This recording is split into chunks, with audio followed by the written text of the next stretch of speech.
Let's upgrade this commercial space with some brand new LED floodlights. It is a Monday and we are in Somerset, Massachusetts. This customer called us out because basically in this parking lot area here, it's way too dark out at nighttime. People can't see coming in and out of the lot. So we're going to be upgrading them with two high-powered LED floodlights. Right now I have an existing wall pack which is mounted to the building here. But the issue with the fixture is every time they go to put a bulb in it, the bulb just keeps burning out. And plus the whole entire fixture is just completely junk. But the good news is that there's a constant 120 volt feed inside that fixture, so we're going to capture that 120 volt feed in order to feed my floodlights. Above that drop ceiling there's actually a hard plaster ceiling, and the issue with that is I had to make a hole in it, that way I could pull that wire out of the ceiling there. And once I made that hole, a ton of blown-in insulation just came down on my head.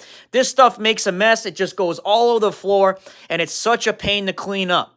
But once I got the ceiling cut out there, I was able to snake my Carflex in there, and now I'm going to be mounting a 4-square box above the ceiling there. I mounted it to that 3/4 inch piece of strap in there. And then notice how I used the 4-square blank to cover that hole up. The reason for that was I was just afraid that in case someone went up into that drop ceiling again, all that blown insulation would just come down on their head again. So that was just to try to keep it above the ceiling there. I'm going to cut out the drop ceiling track there. And now I have a piece of 1/2-inch EMT going all the way up the wall there.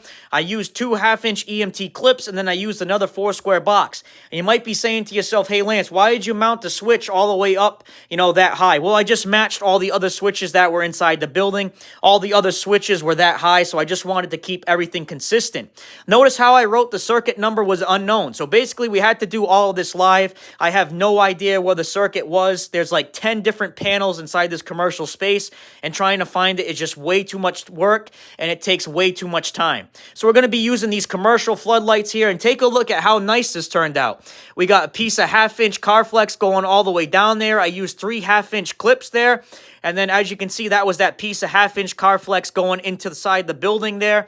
And now basically we're trying to point them towards the parking lot. There's also some houses there, so we want to make sure that we don't shine the lights inside the houses. But if you're in Massachusetts or Rhode Island, give us a call. We're taking new clients, and I personally answer every phone call.